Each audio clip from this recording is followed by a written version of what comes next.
It was an intense encounter that only fueled his fascination for the Humboldt. They came right for me with no fear. That got my adrenaline going. Suddenly, I was really interested in everything about these guys. I wanted to meet more of their kind. Squid and their relatives live in every ocean. Getting to know the family will take Bob on quite a journey.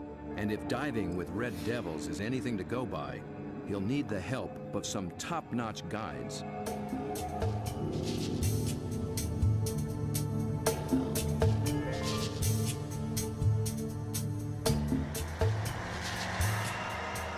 Bob begins his quest far to the north in the dark, cold waters of the Pacific Northwest.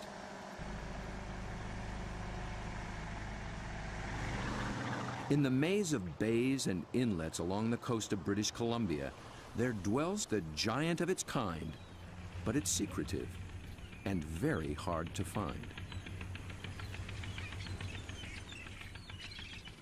Bob's asked Dr. Peter Ward for help. Peter is a paleontologist and an expert on the origins of this creature.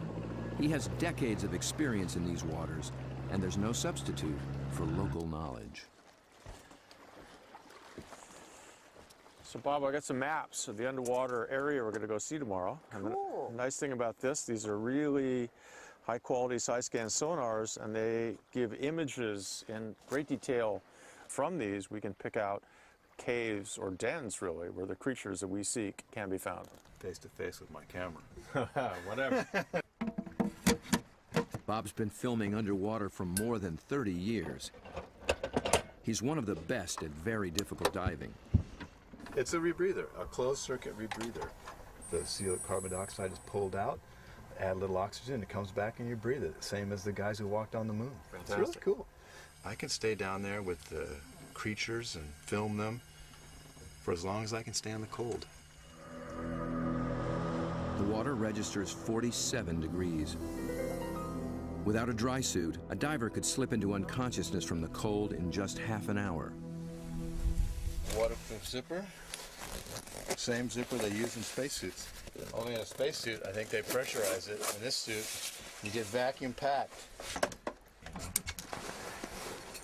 Get all these fancy lights. I think that one means low. Getting a little warm. Gotta get in the water soon.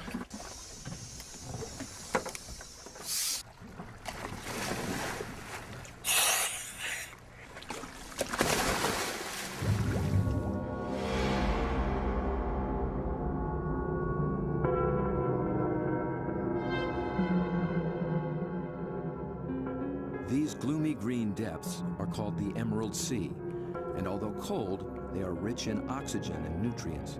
The combination allows creatures to reach enormous size. Down at 60 feet, Bob and Peter pick up a trail of broken and discarded shells. A dead giveaway. Something strong and very hungry has come this way, and often.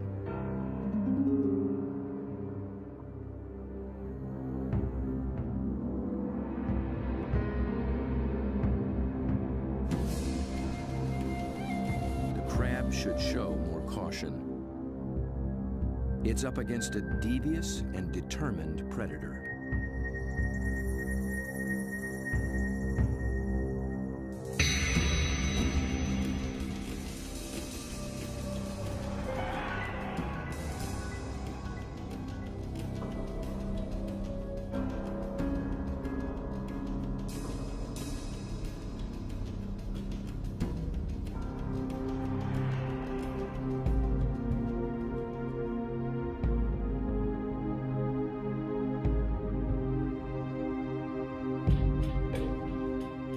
As Bob approaches, his quarry appears to have found him.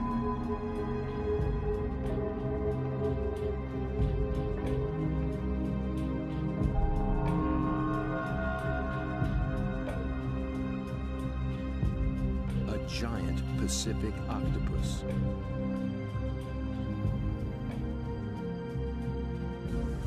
Eight arms rows of sinewy muscle lined with grasping suckers reach out and gently explore the strange intruder.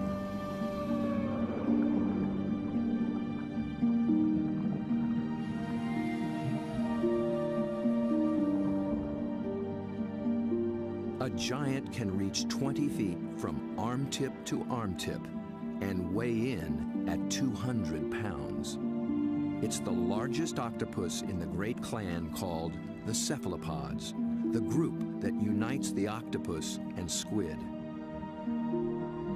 It's an ancient tribe, the first large predators in the sea. To this curious female, we're a brand new species.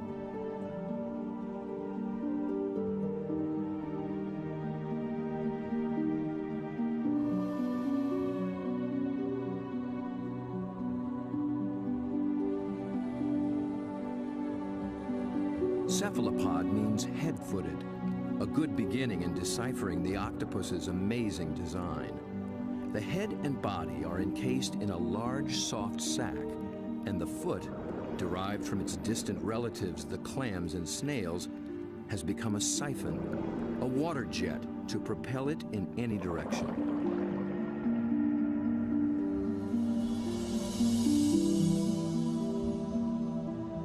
A long time ago, its ancestors wore a shell, but the octopus has given that up. Yet for creatures with such tasty flesh, the lack of protection presents a problem.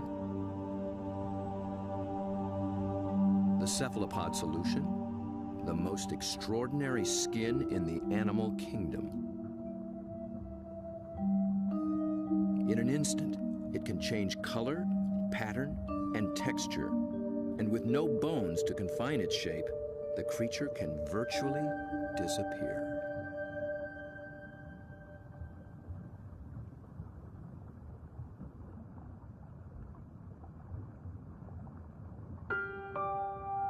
Another female lies sequestered in her den, tending to her brood of eggs. She lays up to 100,000 just once in her life. When they hatch, she will die. These clever, curious creatures won't live long at all.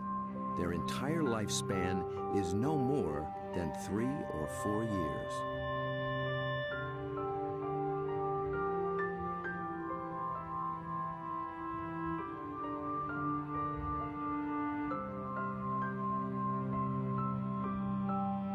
The transparent babies are no bigger than a grain of rice, but within a year, they'll be giants.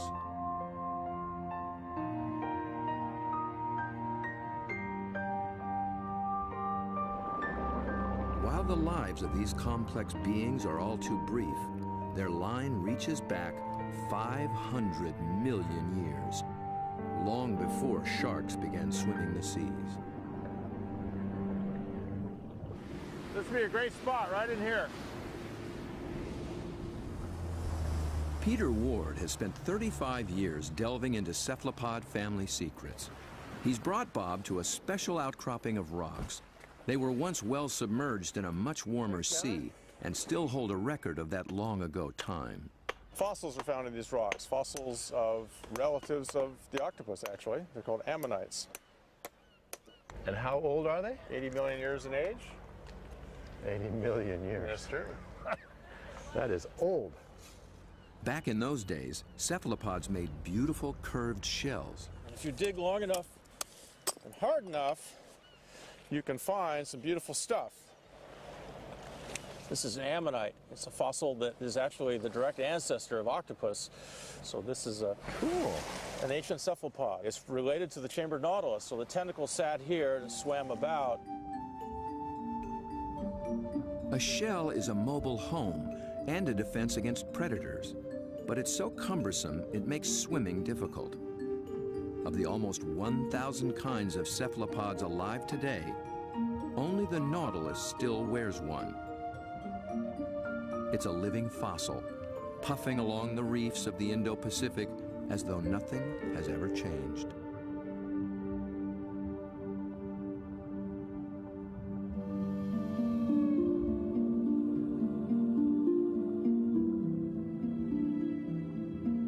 Bob returns for one last dive with the octopus.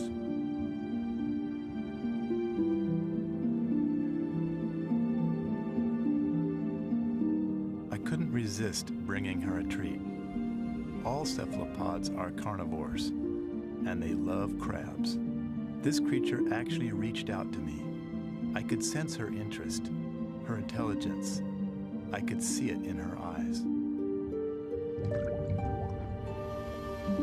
There's something about the eyes of these animals just draw human observers in, and especially with the octopus and the cuttlefish, they definitely make visual eye contact with you and maintain it. Dr. John Forsyth studies these creatures' amazing physiology and complex behaviors. And I've come in and played games with octopus where I'll duck down and they'll raise up and look at me, and then I'll raise up and they'll duck down, and this will just go on for 15 or 20 minutes. Like this guy, I can barely see him over there, but when I look up, you know, see, he's coming up. Because I think they look for our eyes. I think they try to make contact with our eyes as well. And I think that's what draws us into watching these animals. Whereas a fish, sometimes I look at a fish and I'm not sure where it's looking. They just have these blank, cold stares. But with a cephalopod, it's really never like that. At the National Resource Center for Cephalopods in Galveston, Texas, John maintains quite a collection. There are several kinds of octopuses, a school of small squid, and another relative, the cuttlefish. For John, the eyes of a cephalopod are not just the windows to its soul. They tell you a lot about how the animal lives. The octopus has a rectangular pupil that captures light reflected off the sea floor. Squid's large round eyes are adapted to seeing darting prey in the twilight of the open ocean. Cuttlefish dwell in both worlds, and their complex eyes can actually change shape to accommodate their travels.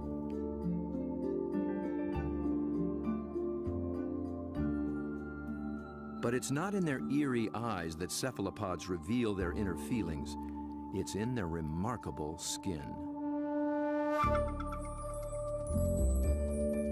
Millions of tiny sacs of pigment, called chromatophores, dot their skin, each controlled by minute muscles.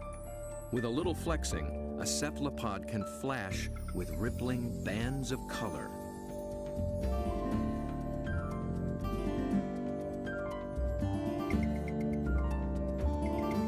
Any sort of excitement, danger, desire, aggression, passion, and their skin lights up.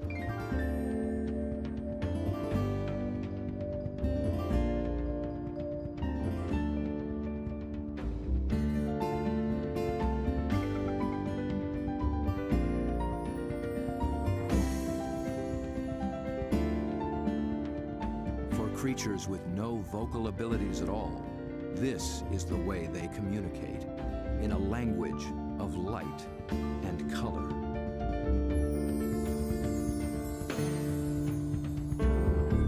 And like an octopus, a cuttlefish can transform its texture, matching its surroundings, hiding in plain sight. Given their camouflage capabilities, it's no wonder we're still learning just how many kinds there are.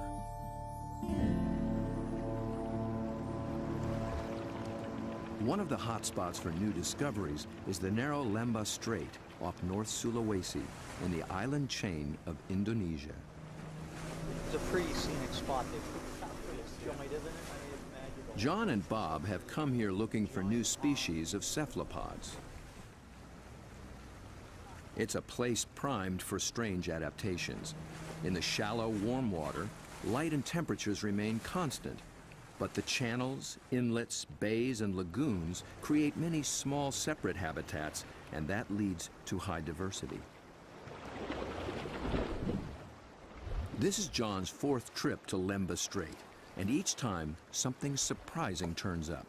He's brought Bob to a spot called Ritaklari, which in local slang means the muck.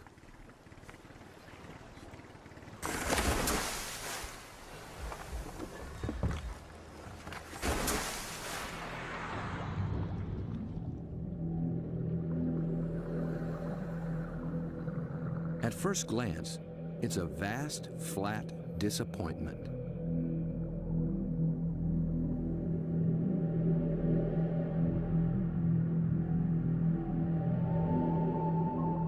But wait here quietly, and a lot of what looks like sand begins looking back.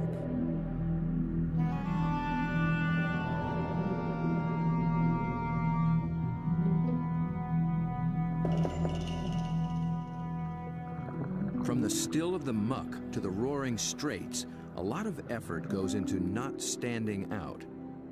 Drifting reeds are actually floating razorfish. And the end of a few branches turn into ornate ghost pipefish.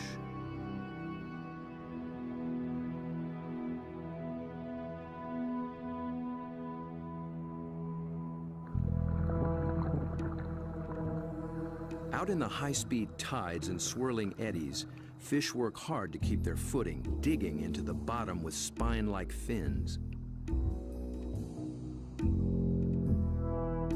But even creeping along on the seafloor, you still have to make a living.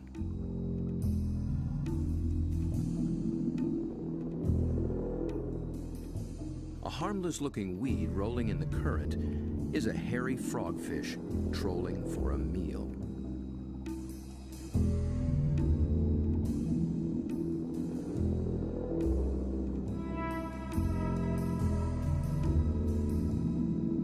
It comes equipped with its own strange lure.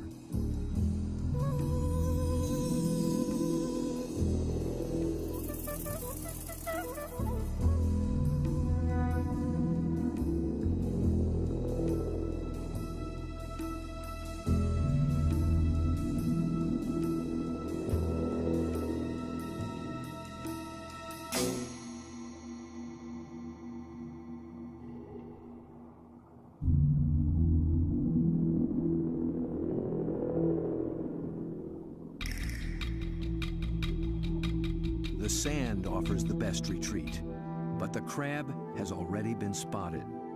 A marginated octopus is the perfect little predator here. Good camouflage, good eyesight,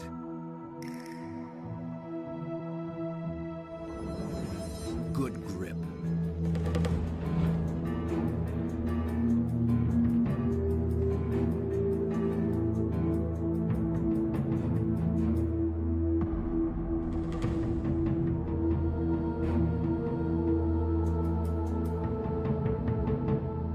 The soft-bodied octopus has one more weapon up its sleeve to subdue the crab's claws: venom.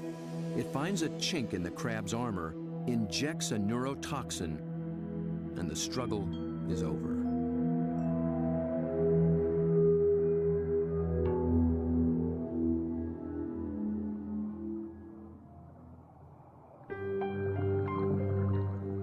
In such an open setting, the trick for every creature is to find some place to hide.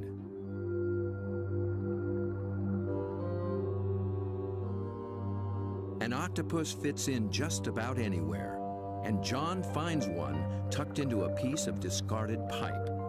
Perhaps there is something in cephalopod memory that recalls having a shell. Bob and John find this little octopus ambling along with a dark brown bottle tucked under his arms. The bottle turned out to be his home, and he took it with him everywhere. So I thought I'd offer him a new fancy place and see if he's interested in trading spaces.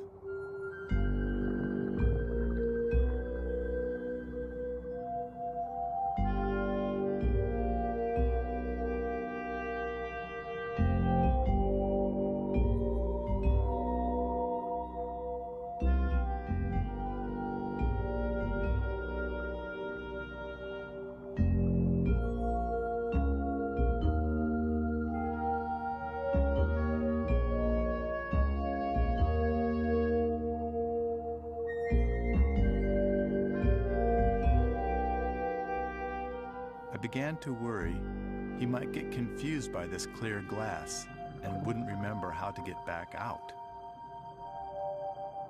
But after a few minutes, he slipped through the opening and went straight back to his old brown bottle. He'd made his choice. I think the clear glass was a little too bright, and besides, there's no place like home, especially when you can take it with you.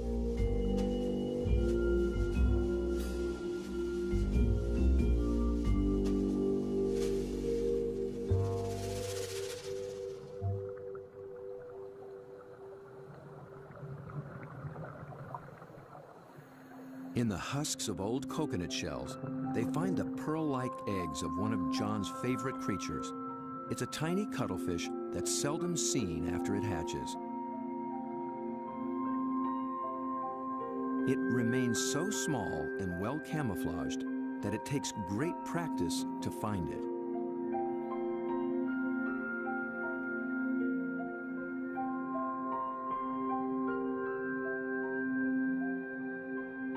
Down on the sea floor, it appears to walk across the bright stones, its rippling colors blending in and standing out. It's called the flamboyant. The flamboyant cuttlefish is really in a class by itself, even among cephalopods in a lot of ways. First of all, the vibrant, dynamic, bright colors, the brilliant yellows, the magentas, the pinks and browns. It adds on top of that these passing clouds of color as it's stalking, looking for prey. And of course, that's happening in living skin.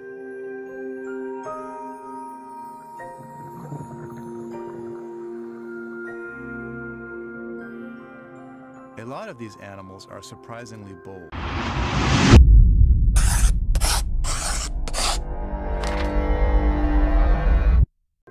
The flamboyant actually seems to like being under the lights.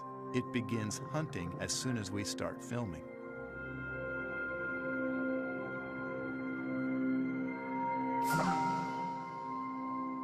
My video lights attract little shrimp and crustaceans. Perhaps the cuttlefish can even see better in the lights as well.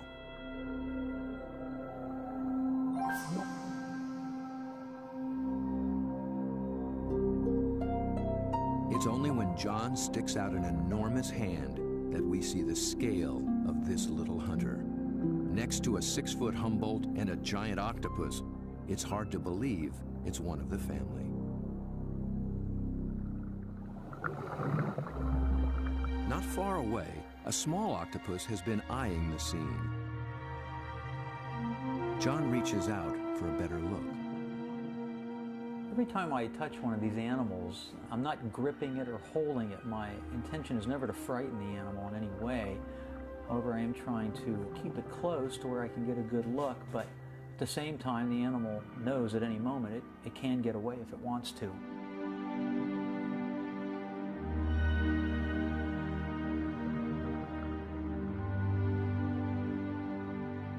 This octopus gets away all too soon. John thinks it may be a brand new species never seen before.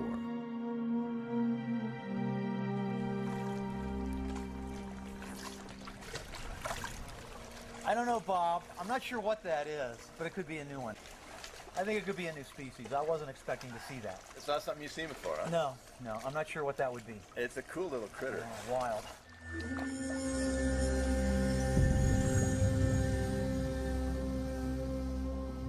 The waters of Sulawesi are full of new discoveries, and one is an octopus designed with a special brand of disguise. It lives in the same waters as the banded sea snake, whose bold stripes announce its potent venom.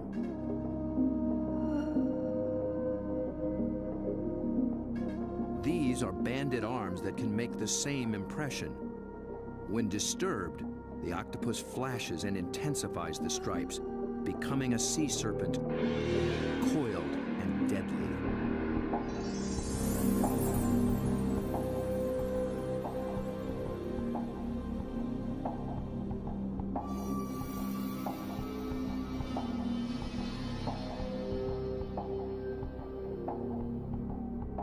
The creature has not yet been named by science, but it is known to be a fraud.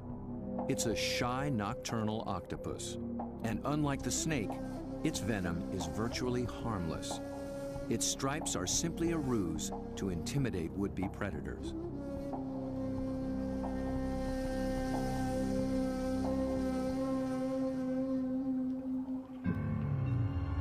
The real killer is a delicate, jewel-toned creature, the blue-ringed octopus. The flashing blue neon is no false alarm. Its poison can immobilize every muscle in the human body. There is no antidote. But all it's really after is a crab.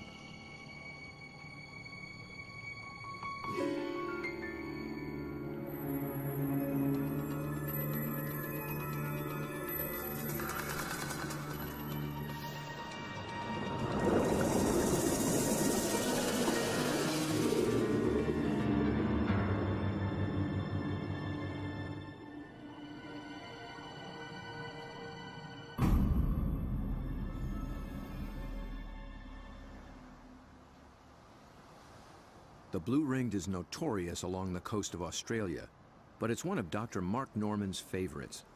As curator of marine invertebrates at Museum Victoria, his fieldwork in all 7 seas has revolutionized what we know about cephalopods. It's really hard to estimate how many species of cephalopods, or in particular octopuses, we have worldwide, because we're still in the period of discovery. They thought there was about 100 species of octopus in the world, and we've found 150 new species in the last 10 years through the Indian and Pacific Oceans and Australia and up through Asia. And these groups of animals, it's not hard to find new species. Almost everything we touch is new.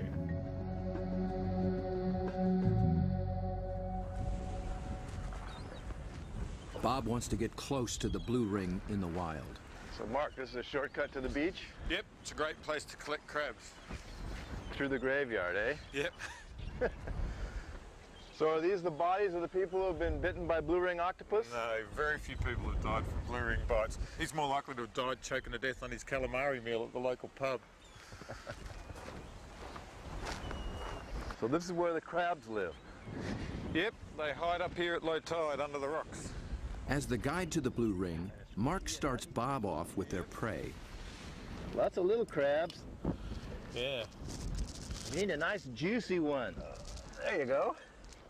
See the claws on that. That'll take your arm off.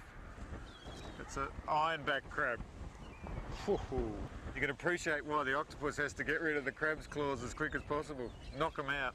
When the octopus bites them, it actually goes for those soft gaps in the junctions, like the elbows where the arm is a bit thinner, or else they bite them right on the eyeball, and the poison goes straight down the eyeball and into the brain. So they end up paralysing the animal instantly and putting these claws out of action.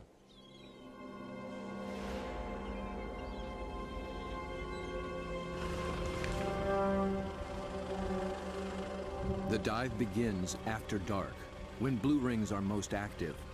And it's not off some wild, remote beach. The deadly blue ring lives just beneath the town pier.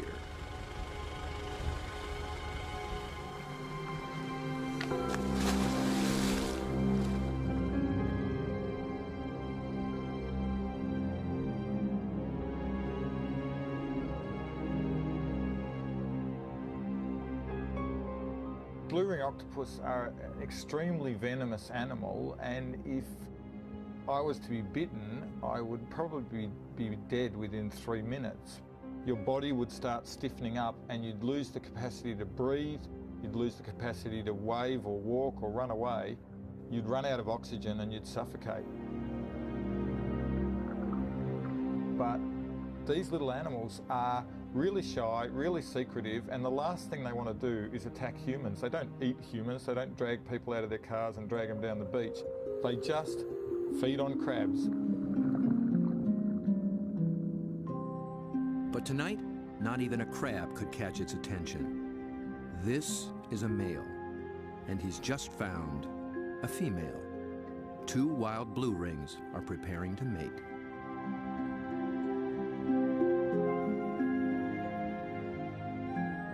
They keep their colors subdued to avoid attracting attention, especially from competing males. No flashing their electric blue. A temporary aquarium helps Bob film what happens next. After a few minutes of courtship, the male gently slips a special arm into the female's gill slit. He's depositing a packet of sperm, which she will use later to fertilize her eggs.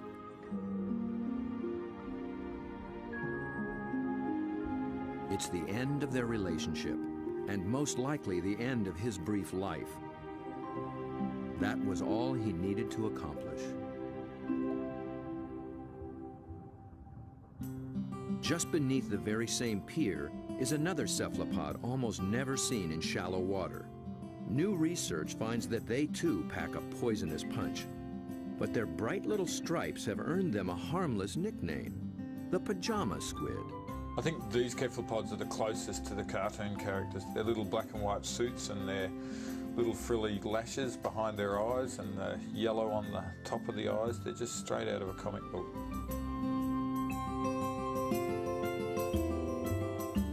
The pajama squid seem to have taken a cue from the blue rings. Males grab any passing female and then they try as hard as they can to reposition them so that they're face on, ready to mate, sort of suckers to suckers.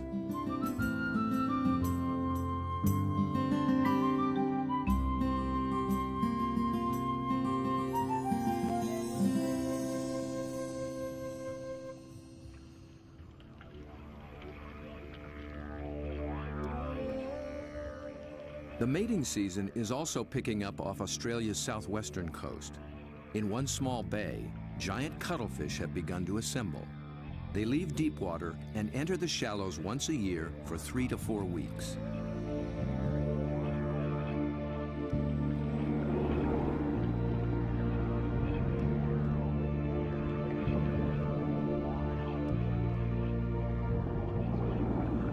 The males are 3 feet and massive, with 8 flowing arms and one all-consuming purpose. A much smaller female takes refuge in the rocks.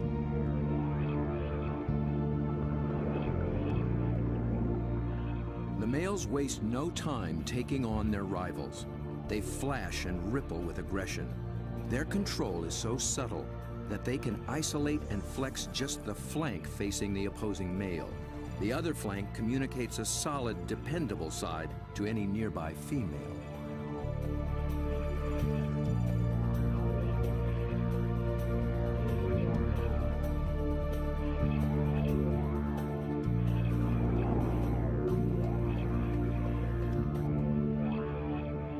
One male has claimed her and takes possession. He'll guard her now, keeping her beneath him until she is ready to lay her eggs. Jules, you around here somewhere? Bob is heading for this far-flung coast, but before diving with these giants, he needs to brush up on the subtleties of cuttlefish communication. This is a crazy place to meet a scientist. Julian Finn is a leading expert on the intense social dynamics of the cuttlefish. He comes to this junkyard to scrounge up special equipment for an interesting experiment. Hey, Jules. Over here, Bob. Oh, okay.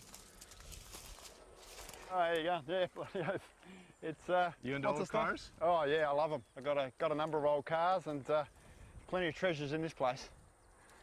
Cuttlefish speak a visual language, and Julian wants in on the conversation. Cars, but also got a few ideas about making something to use on these cuttlefish in Whyalla, trying to get a bit of a different shot. So Looks like junk to me.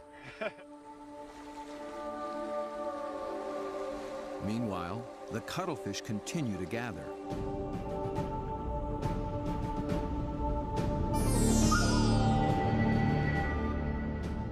Their complex communication escalates into a kaleidoscope of colors. Opponents toss each other in the rolling tide, and things start getting rough.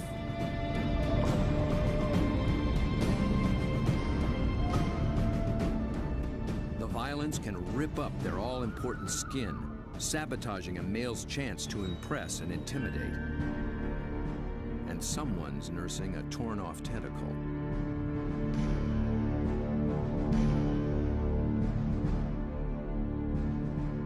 In a temporary standoff, a large male guards his female from two other heavyweights, while a little male, too small to take seriously, hovers on the sidelines.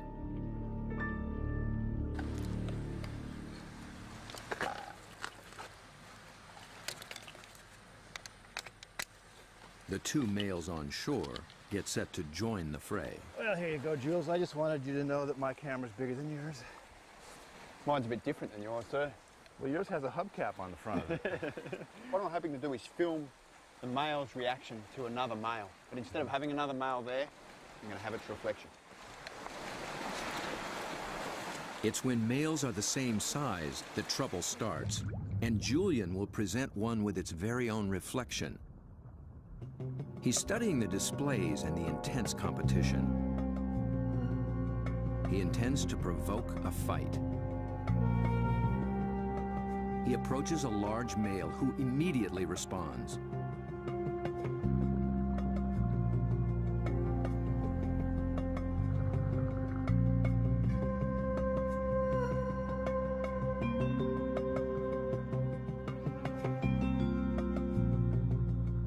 The cuttlefish becomes increasingly absorbed with his own image, but instead of a conflict, the story takes a surprising turn. The small, unimpressive male has sneaked in and begun mating with the unguarded female. He's not signaled, nor flashed, nor dazzled. He simply grabbed the female for his own, making every attempt to look as much like her as possible.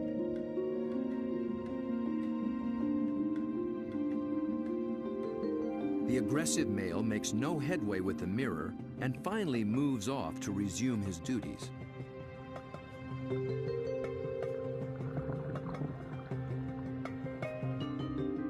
But he's still distracted, still flashing, and doesn't recognize that his female is mating right under his nose. The little male looks so like another female, he doesn't see the threat.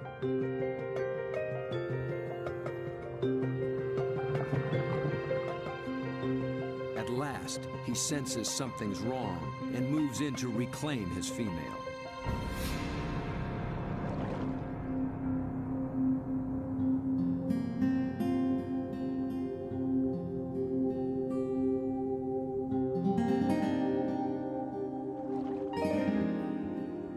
To re-establish their relationship, he presents her with the gift of a crab.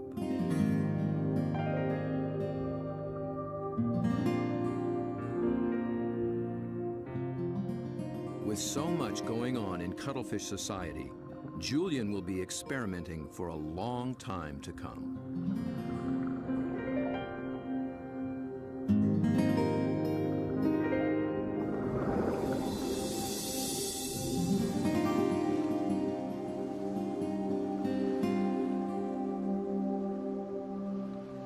Julian's attempt to interact with the cuttlefish and crack their code has given Bob a daring but dangerous idea. Deep in the waters of Mexico, the mighty Humboldt squid flash their own mysterious signals, and Bob is determined to dive with them again. He intends to engage these aggressive predators by imitating their behavior with a display all his own.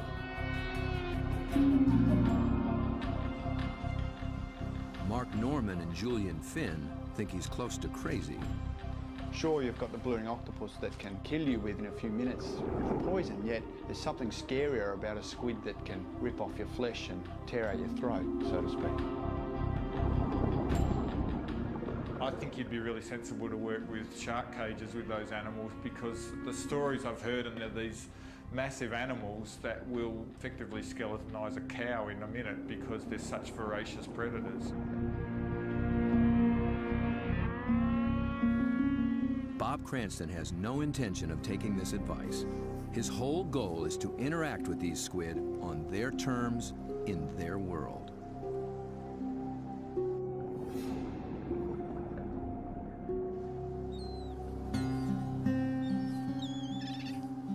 In the small town of Santa Rosalia, on the edge of the Sea of Cortez, being a fisherman takes a certain courage. We lose people every other year. Somebody dies. I had a friend that they found floating in the ocean last year. It's lucky they found him because you know they're carnivorous. They'll eat you. I mean, they will eat you. The squid will eat you. The squid will eat you. If you fall into the ocean, they'll get you with their tentacles. You'll drown, and then they'll, you know, all the rest of them will just eat you.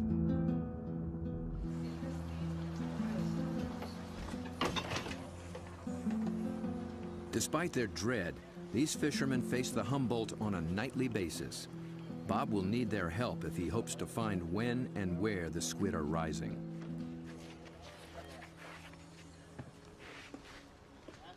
Alberto. When the Humboldt flash on and off, Bob intends to flash right back. Yo no sé.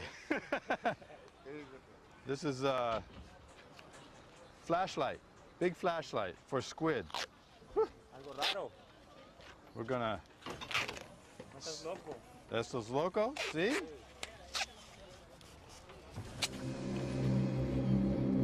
Bob knows, perhaps better than anyone, just what Humboldt are capable of.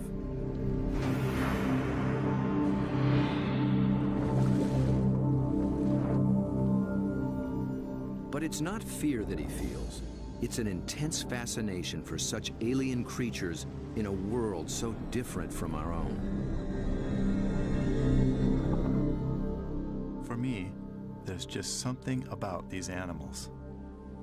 Maybe it's because this type of diving in itself is a great challenge. It's hard to work at these depths.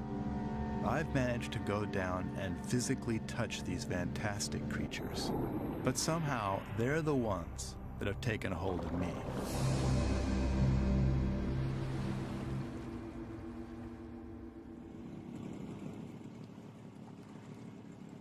He's 12 miles from shore. Aside from his assistant cameraman, there'll be no backup down below, and no source of help at all topside. There's not so much as a radio on this little boat. These are small boats. It's a big ocean. There's a language barrier between me and the fishermen who think I'm crazy to dive in the water anyway. If I disappear and drift away from this boat, the fishermen will just think the squid ate me and they won't even bother coming to look for me. Yet Bob has confidence in his own experience and in his plan. I've made up this light tube and filled it with strobe lights. The idea is that the Humboldt squid flash for communications. They flash at each other, they flash at the divers, and so I hope to elicit some kind of a reaction from these animals with this light tube.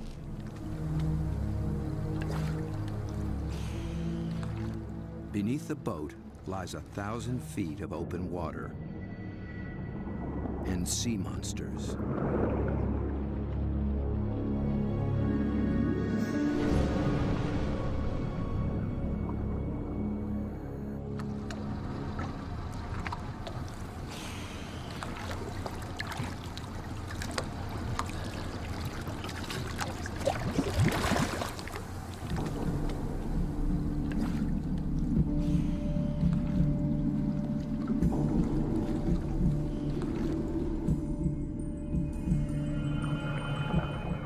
Descends, his homemade lightsaber a beacon in the utter darkness.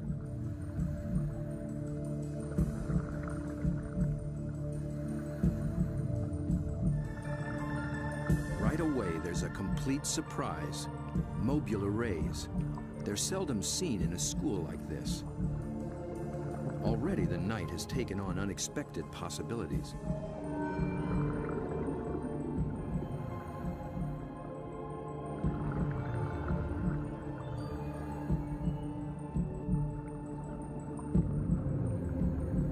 With his depth gauge reading 150 feet, Bob figures he's in squid waters.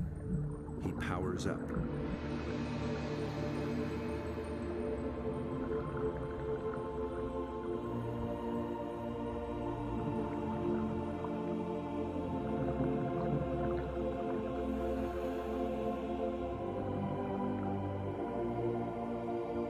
giant swarm of pink krill mobs the lights.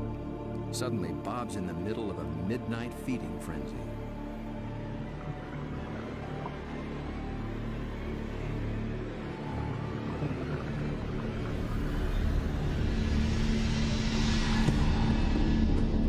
Then, rocketing up from below, Humboldt squid.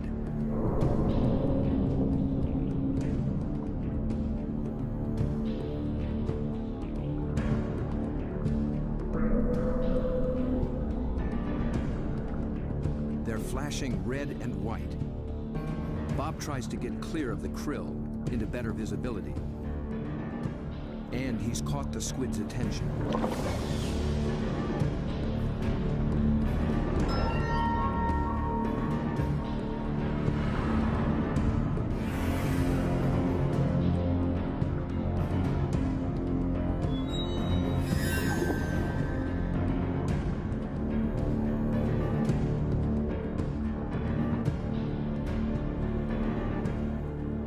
I'm transfixed by this enormous eye up from the deep. I can sense this creature thinking, but I can't imagine what.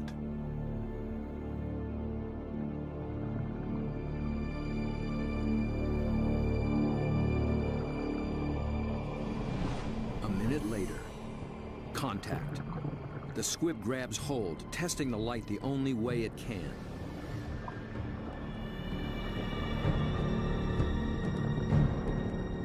The feel of hard plastic must come as a surprise, and it circles me as though curious. Then, it comes back for more. This time, the aggression is gone. It just seems interested. Amazing.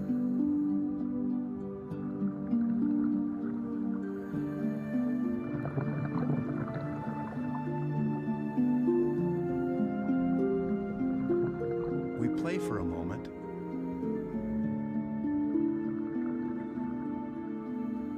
Then suddenly, it's over.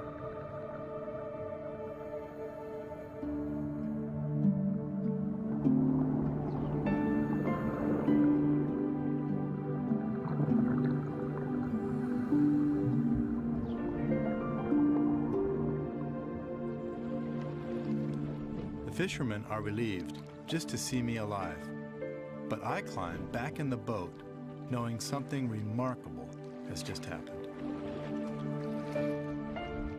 I danced with the devil down in the deep, and I'm already thinking about the next dive.